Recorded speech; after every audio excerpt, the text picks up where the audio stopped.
You're with Clement Manyathela on 702. Let's walk the talk. Streaming on the Prime Media Plus app. DSTV channel 856. 92.7 and 106 FM.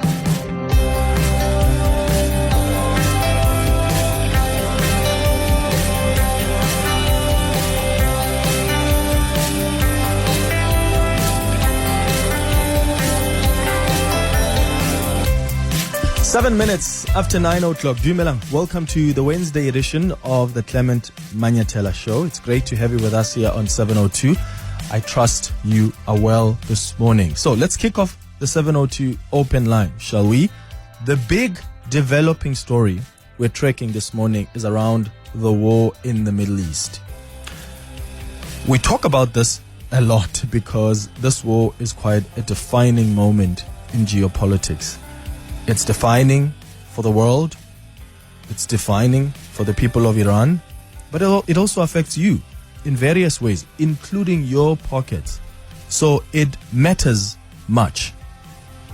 So we woke up this morning to a huge sense of relief because a ceasefire has been agreed between the US and Iran. It's been agreed between the US and Iran. Remember, President Trump warned that a whole civilization was going to die last night. He threatened to annihilate Iran. But thanks to the intervention of Pakistan, which is trying to broker peace between the two countries, and hopefully that works because the entire Gulf region is on pins and needles. So hours away from President Trump committing a war crime, a ceasefire was agreed to. And this ceasefire means that the attacks will stop for about 2 weeks. The Strait of Hormuz will be opened for 2 weeks. Iran says a safe passage through that strait will be possible via coordination with Iran's armed forces and with due consideration of technical limitations, which is a great short-term relief for the global market. So the two parties are now expected to meet on Friday. In fact, world leaders have been responding, welcoming this ceasefire. Here's what Pope Leo said just the other day. I would simply say, once again, what I said in the Urbi et Orbi message on Sunday, asking all people of goodwill to search always for peace and not violence, to reject war, especially a war which many people have said is an unjust war, which is continuing to escalate and which is not resolving anything. In fact, we have a worldwide economic crisis, energy crisis, situation in the Middle East of great instability, which is only provoking more hatred throughout the world. So come back to the table, let's talk, let's look for solutions in a peaceful way, and let's remember especially the innocent, children, the elderly, the sick, so many people who have already become or will become victims of this continued warfare. To remind all that attacks on civilian infrastructure is against international law, but that it is also a sign of the hatred, the division, the destruction that the human being is capable of. And we all want to work for peace. People want peace. I would invite the citizens of all the countries involved to contact the authorities, political leaders, congressmen, to ask them, tell them to work for peace and to reject war always. Thank you very much. So that's what Pope Leo said. But there are world leaders that have been responding, a lot of them welcoming this opportunity for the two parties to sit down. So here's a question for you. Whose victory do you think this is? Because both America and Iran are claiming victory. America will tell you that Iran caved. Iran will say to you, America blinked. But what do you think?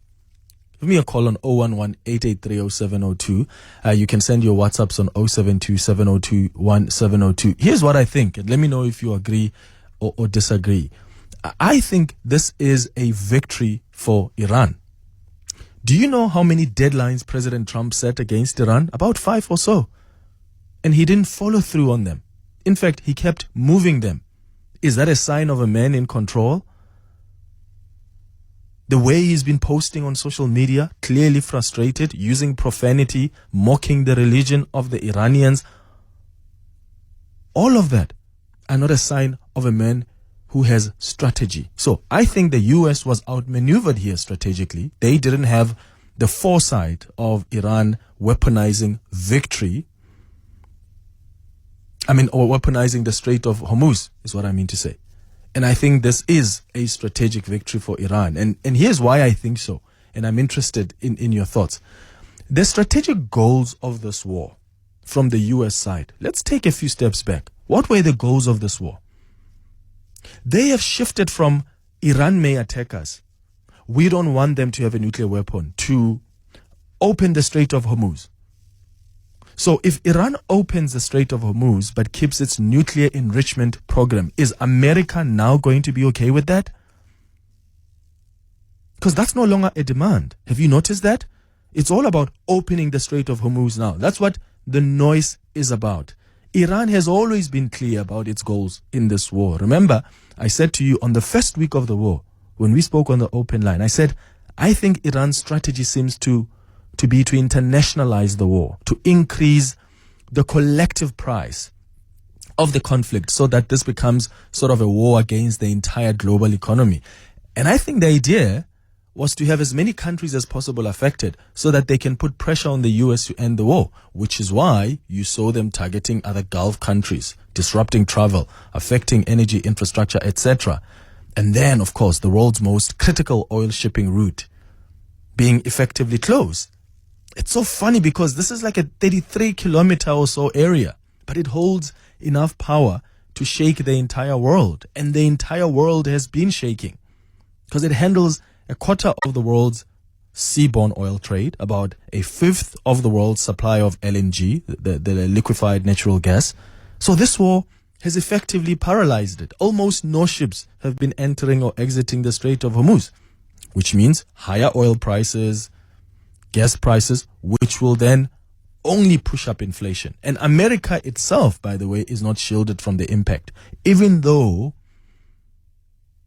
it doesn't heavily rely on the Strait of Hormuz for energy security. But because of how oil is priced, they are affected. It's a global pricing system. So Iran has managed to put pressure on the US through the Strait of Hormuz. And I really think that's it for me. This war has handed a weapon to Iran that is far usable than a nuclear weapon. And that's the Strait of Hormuz. That's choking up global oil supply and disrupting the global economy. It's a choke point. And for 47 years, if you look at the relationship between Iran and America, for 47 years of these tensions, Iran has never closed the Strait of Hormuz or used it as leverage. But now it has, and the US wants it open. So President Donald Trump put himself in a corner here. And I really think we need to also have a conversation about the demands of the US and Iran, because I honestly think they are not practical at all. They are unrealistic. Reports in America indicate that Trump's 15-point plan includes dismantling key Iranian nuclear facilities. That plan by Trump includes a permanent ban on nuclear development, the opening of the Strait of Hormuz, limitations on ballistic missiles. Iran, when they looked at this plan, initially they said this is unreasonable. Look at what Iran is demanding in return. Their 10-point plan, Iran's 10-point plan, includes the withdrawal of the US forces from the Gulf region. Are you kidding me? America is never going to allow that. Their plan includes continued control of the Strait of Hormuz, cessation of war on all fronts, including Lebanon. You think Israel would be okay with that? Acceptance of Iran's uranium enrichment program. Lifting of all sanctions against Iran. That's what Iranians are demanding. And I just think these are not realistic at all. But I guess it's part of negotiations.